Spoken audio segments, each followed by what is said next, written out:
Royal global ইউনিভাৰ্চিটিত অসামৰিক সেৱা প্ৰশিক্ষণৰ সৈতে সংহত BA আৰু BSc কাৰ্যসূচী আৰম্ভ। উত্তৰ পূব ভাৰতৰ যুৱক-যুৱতীসকলক শৈক্ষিক উৎকৰ্ষতা আৰু অসামৰিক সেৱাৰ পৰীক্ষাৰ বাবে প্ৰতিযোগিতামূলক প্ৰস্তুতিৰে সবলীকৰণৰ দিশত এক উল্লেখযোগ্য পদক্ষেপ হিচাপে অসম ৰয়েল গ্লোবেল ইউনিভাৰ্চিটিয়ে অসামৰিক সেৱাৰ পৰীক্ষাৰ বাবে প্ৰশিক্ষণৰ সৈতে অগ্ৰণী ইণ্টিগ্ৰেটেড BA আৰু BSc কাৰ্যসূচী আৰম্ভ কৰে। RGUৰ এই নতুন পদক্ষেপ অন কেম্পাছৰ সহযোগত ৰূপায়ণ কৰা হ'ব, য'ত প্ৰখ্যাত SPM IS একাডেমীয়ে প্ৰশিক্ষণ দিব। এই প্ৰসংগত অসম ৰয়েল গ্লোবেল ইউনিভাৰ্চিটিৰ আচাৰ্য ডক্টৰ AK পানচাৰীয়ে কয়, এই সংহত কাৰ্যসূচীয়ে দেশৰ ভৱিষ্যতৰ নেতৃত্বক গঢ় দিয়াৰ ওপৰত গুৰুত্ব আৰোপ কৰিছে। ই সততা আৰু উৎকৃষ্টতাৰে জাতিটোৰ সেৱা আগবঢ়াবলৈ ছাত্ৰ-ছাত্ৰীসকলক শৈক্ষিক আৰু পেছাদাৰী প্ৰস্তুতিৰ জৰিয়তে শক্তিশালী কৰি তুলিব। আজি RGUৰ উদ্যোগত আয়োজিত সংবাদমেলত ভাষণ দি RGUৰ একাডেমিক অধ্যক্ষ অধ্যাপক ডক্টৰ AK বুঢ়াগোহাঁই কয়, এই কাৰ্যসূচীসমূহ ছাত্ৰ-ছাত্ৰীসকলক স্নাতক পাঠ্যক্ৰমৰ প্ৰস্তুতিৰ লগে লগে UPSC, APSC আৰু অন্যান্য প্ৰতিযোগিতামূলক পৰীক্ষাৰ বাবে একে সময়তে প্ৰস্তুত কৰাৰ বাবে ৰচনা কৰা হৈছে। অন কেম্পাছৰ CEO উৎপল কান্তাই কয়, অন কেম্পাছে অত্যাধুনিক ডিজিটেল সঁজুলি আৰু কেৰিয়াৰ গাইডেন্স প্ৰদান কৰি এই দূৰদৰ্শী কাৰ্যসূচীক সমৰ্থন কৰি গৌৰৱান্বিত, যাৰ ফলত ছাত্ৰ-ছাত্ৰীসকলে বিশ্বমানৰ সম্পদসমূহ লাভ কৰিব পাৰে আৰু তেওঁলোকৰ অসামৰিক সেৱাৰ লক্ষ্যত উপনীত হ'ব পাৰে। SPM IAS একাডেমীৰ সঞ্চালক সত্যজিৎ কুমাৰে কয়, আমাৰ লক্ষ্য হৈছে উচ্চমানৰ অসামৰিক সেৱাৰ প্ৰশিক্ষণক সুলভ কৰি তোলা। এই অংশীদাৰিত্বই উত্তৰ পূবৰ যুৱক-যুৱতীসকলক UPSC আৰু APSC পৰীক্ষাত সফলতাৰ দিশত অনুপ্ৰাণিত আৰু পথ প্ৰদৰ্শন কৰিব। সংবাদমেলত SPM IAS একাডেমীৰ সঞ্চালক মৃদুল মিশ্ৰ, চিন্ময় বৰদলৈ, বিবেক খেতাৱতেও ভাষণ দিয়ে। সংবাদ মাধ্যমৰ সৈতে হোৱা কথা-বতৰাত ৰয়েল গ্লোবেল ইউনিভাৰ্চিটিৰ পঞ্জীয়ক অধ্যাপক ডক্টৰ দিগন্ত মুন্সিয়ে মন্তব্য কৰে যে BA কাৰ্যসূচীত সমাজ বিজ্ঞান, অৰ্থনীতি, ৰাজহুৱা প্ৰশাসন, ৰাজনীতি বিজ্ঞান, ইতিহাস, মনোবিজ্ঞান আৰু ইংৰাজী আদি শাখাসমূহ সামৰি লোৱা হয়। আনহাতে BSc কাৰ্যসূচীসমূহৰ ভিতৰত পদাৰ্থ বিজ্ঞান, গণিত, ৰসায়ন বিজ্ঞান, ভূগোল, ভূতত্ত্ব, উদ্ভিদ বিজ্ঞান আৰু প্ৰাণী বিজ্ঞান আদি অন্তৰ্ভুক্ত। নিজৰ হেৰি মতে আৰু বিষয় বাছনি কৰি লয় আৰু পঢ়িবলৈ এডমিশ্যন পালে আৰু তেওঁলোকৰ এলিজিবল থাকিলে তেওঁলোকে এইখিনিত নামভৰ্তি কৰি তেওঁলোকক আমি কোনোবাই সমাজ বিজ্ঞান পঢ়িছে, কোনোবাই ৰাজনীতি বিজ্ঞান পঢ়িছে, কোনোবাই ইতিহাস পঢ়িছে, সেইমতে তেওঁলোকক আমাৰ পাঠ্যক্ৰম থাকে, সেইমতে আমি শিক্ষাদান কৰোঁ। আৰু আমাৰ উদ্দেশ্য হৈছে যে আমি তেওঁলোকক সেই বিষয়গত জ্ঞান যাতে দিব পাৰোঁ আৰু সেইখিনি লৈ পেলাই তেওঁলোকে পৰীক্ষাত বহিব লাগে আৰু উত্তীৰ্ণ হৈ ওলাই যায় ডিগ্ৰী লৈ পেলাই। কিন্তু এতিয়া আমি দেখিছোঁ যে এই জ্ঞানৰ লগত যদি আমি বিভিন্ন ধৰণৰ আমি কৌশলো দিব লাগে, যাতে তেওঁলোকে জীৱনৰ যিটো পিছৰ পৰ্যায়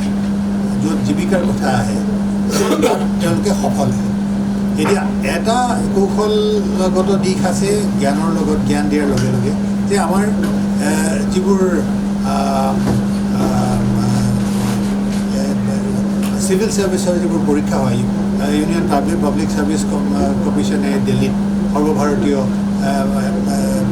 সেৱাৰ যিবোৰ পৰীক্ষা পাতে নিৰ্বাচনৰ কাৰণে, আৰু আমাৰ ৰাজ্যিক পৰ্যায়ত আমাৰ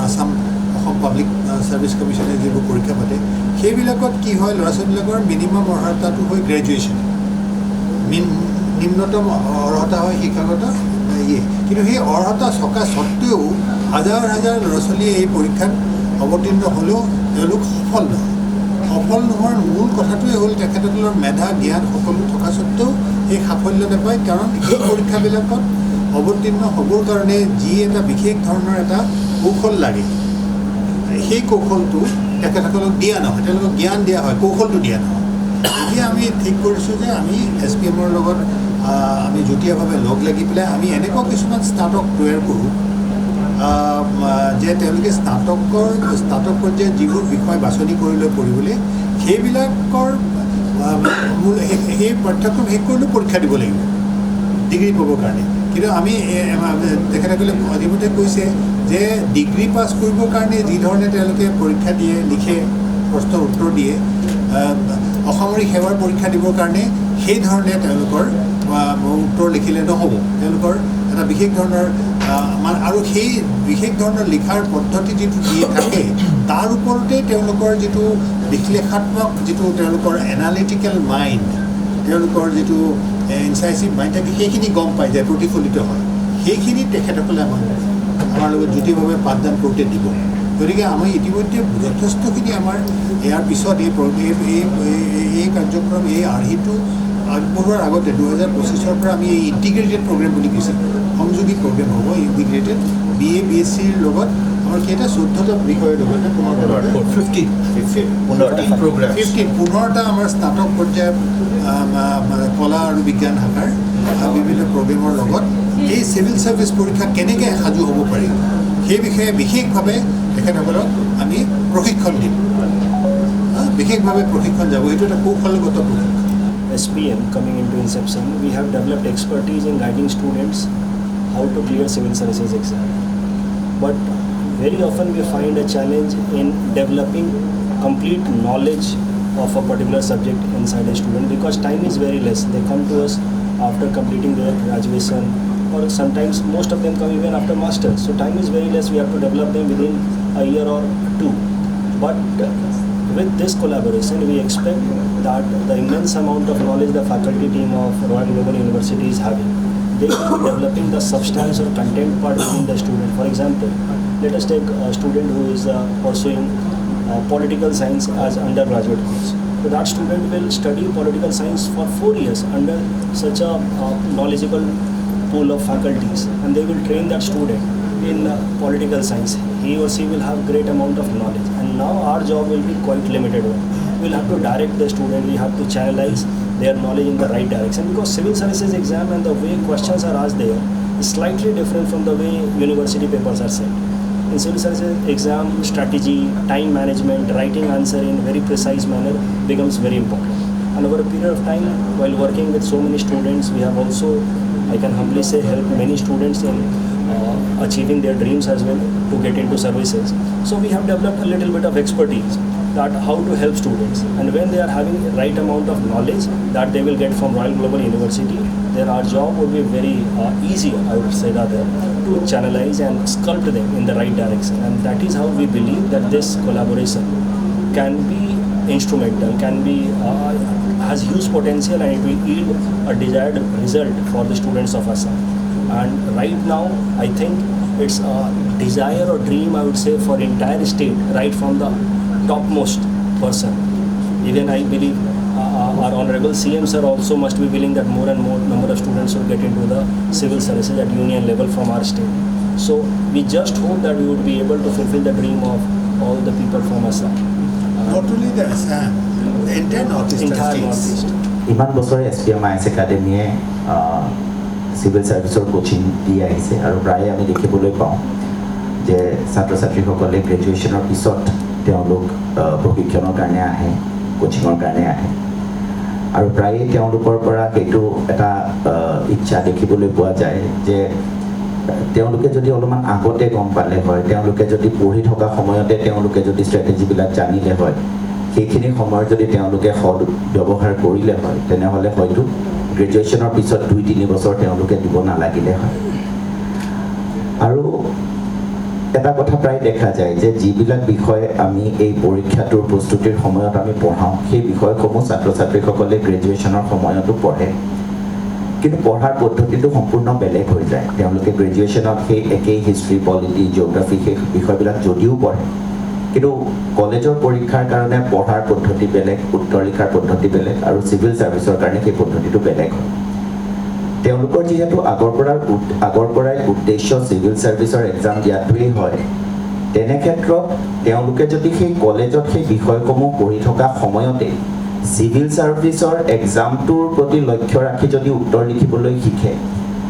বিষয়বিলাক কেনেকৈ পঢ়িব লাগে সেই পদ্ধতিটো যদি তেতিয়াই তেওঁলোকে শিকে তেনেহ'লে তেওঁলোকৰ কাৰণে এইটো খুব এটা মানে সুবিধা তেওঁলোকৰ হ'ব কাৰণ নহ'লে একেটা বিষয়ে প্ৰথমতে গ্ৰেজুৱেশ্যনৰ পৰীক্ষাৰ কাৰণে বুলি পঢ়িলে তাৰপিছত সেই একেটা বিষয়কে আকৌ নতুন ধৰণে এটা নতুন পৰীক্ষাৰ কাৰণে তেওঁলোকে পঢ়িবলগীয়া হয় গতিকে এনেবোৰ যি মানে আমি ক'ব পাৰোঁ যে যোনখিনি প্ৰব্লেম বা সমস্যা ছাত্ৰ ছাত্ৰীসকলে প্ৰায়ে সন্মুখীন হোৱা দেখা যায় সেইসমূহৰ প্ৰতি লক্ষ্য ৰাখি ৰয়েল গ্লোবাল ইউনিভাৰ্চিটি আৰু SPMIS একাডেমীয়ে যুটীয়াভাৱে এই নতুন এটা আমি কোৰ্চ আমি লঞ্চ কৰিব বিচাৰিছোঁ, য'ত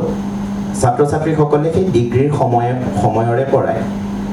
সেই বিষয়সমূহে পঢ়িব যিসমূহ তেওঁলোকে নৰ্মেল গ্ৰেজুৱেশ্যন কোৰ্চত পঢ়ে, কিন্তু এটা নতুন পদ্ধতি, যিটো পদ্ধতিৰে পঢ়িলে তেওঁলোকৰ কাৰণে এই পৰীক্ষাটো ক্লিয়াৰ কৰাটো অধিক সুবিধাজনক হৈ পৰিব। এইটো এটা খুবেই নতুন পদক্ষেপ, কিয়নো আগতে যেতিয়া কোনো ছাত্ৰ ছাত্ৰীয়ে গ্ৰেজুৱেশ্যনৰ সময়তে প্ৰিপেৰেশ্যন চলাম বুলি ভাবে তেতিয়া তেওঁলোকে গ্ৰেজুৱেশ্যনৰ পঢ়াখিনি গোটেই পঢ়িবই লাগে, তাৰ উপৰি তেওঁলোকে আকৌ চিভিল ছাৰ্ভিচৰ কোচিং বেলেগকৈ ল'ব লাগে। এতিয়া যিসকল ছাত্ৰ ছাত্ৰীয়ে এই কোৰ্চটোত এনৰোল হ'ব, নামভৰ্তি কৰিব, তেওঁলোকে গ্ৰেজুৱেশ্যনৰ উপৰি আকৌ বেলেগকৈ তেওঁলোকে কোচিং ল'ব নালাগে, যিহেতু এই গোটেই কোৰ্চটোতেই সেইখিনি একেলগে ইণ্টিগ্ৰেট কৰি দিয়া হৈছে। গতিকে আমি খুব আশাবাদী যে এইটোৱে এটা নতুন এটা মানে সূচনা কৰিব, নতুন এটা জোৱাৰ আনিব। ছাত্ৰ ছাত্ৰীসকল আগবাঢ়ি আহিব বা তেওঁলোকে বিচৰা ধৰণে তেওঁলোকে সময়খিনি ব্যৱহাৰ কৰি এই পৰীক্ষাৰ কাৰণে তেওঁলোক প্ৰস্তুত হৈ উঠিব। আৰু অনাগত দিনত আমি হয়তো অসমৰ পৰা তথা উত্তৰ পূৰ্বাঞ্চলৰ পৰা আৰু অধিক ছাত্ৰ ছাত্ৰী এই ক্ষেত্ৰখনত সফলতাৰে উত্তীৰ্ণ হোৱা আমি দেখিবলৈ পাম। গতিকে বুঢ়াগোহাঁই ছাৰে ইতিমধ্যে যেনেকৈ ক'লে যে আমি বিচাৰোঁ যে এই যিটো এটা নতুন আমি পদক্ষেপ গ্ৰহণ কৰিছোঁ তাৰ বিষয়ে যিসকল ইচ্ছুক ছাত্ৰ ছাত্ৰী আছে তেওঁলোকে যাতে জানিব পাৰে, তেওঁলোকৰ ওচৰলৈ যাতে এইটো খবৰ যায় আৰু তেওঁলোকে ইয়াৰ এই সুবিধাটো যাতে তেওঁলোকে গ্ৰহণ কৰিব পাৰে আৰু তেওঁলোক যাতে নিজৰ লক্ষ্যত উপনীত হ'ব পাৰে। গতিকে সেইখিনিয়ে ক'বলগীয়া। আমি আগলৈ আপোনালোকক জনাই থাকিম যে আমি কেনেকুৱাকৈ এই কোৰ্চটো আমি আগুৱাই নিছোঁ বা আমি আমাৰ মাজতো বিভিন্ন সময়ত আমি কথা বতৰা হৈ পেলাই বিভিন্ন সময়ত প্ৰয়োজন হ'লে আমি যিখিনি সাল সলনি কৰাৰ দৰকাৰ বা আৰু কি কৰাৰ দৰকাৰ সেইখিনি আমি আলোচনা কৰি যিমান পাৰোঁ সিমান আমি আমাৰ ফালৰ পৰা বেষ্টখিনি দিবলৈ আমি চেষ্টা চলাম।